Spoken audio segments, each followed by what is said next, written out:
齐胜啊，齐胜，你这种低级的手段，小学生泡妞都不用了，幼稚！你使了什么手段，让赵王答应了娶绿篱？我使手段有什么用啊？当然是我们绿篱聪明大方、美丽动人，赵王才会被绿篱给迷倒了。我不过是做了个顺水人情罢了。他的命就如此重要，让你不惜与朕作对？重要。我保的不仅是条人命，还有我的良心。良心？你对朕可曾有过良心？且不说良心，你对朕可用过心吗？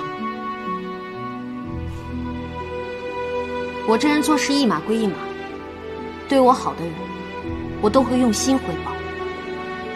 你这是说朕对你不好？张鹏鹏，从今日起你……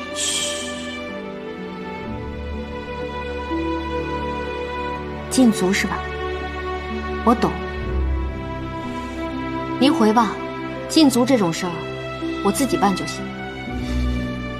张鹏鹏，终有一日你会后悔的，这要让你尝尝生不如死的滋味。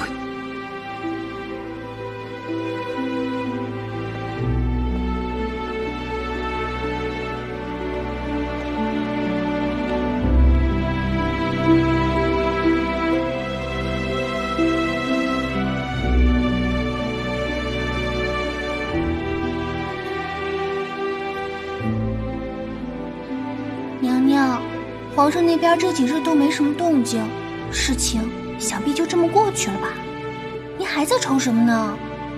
你那件事儿算是过去了，不过这几天啊，我又想明白了另外一件事儿。什么事儿啊？齐胜那天故意说他去了幽兰殿，这就说明他要动张家了，也要动我了。很可能先是废了我皇后的位置，让姜氏来取代我。娘娘，那天奴婢一直在，没听皇上这么说呀。听话要听里面的意思，不是来听热闹的。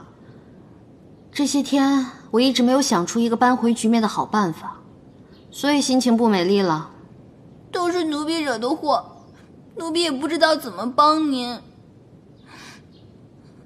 要不我把各宫的娘娘们都请过来，陪您聊聊天，解解闷儿。这或许是个好办法。哎，这时候找女人过来跟我玩玩乐乐，或许还能让我解解闷儿。哎，快去，把他们都叫来。快去，都叫来啊，一个都不能少。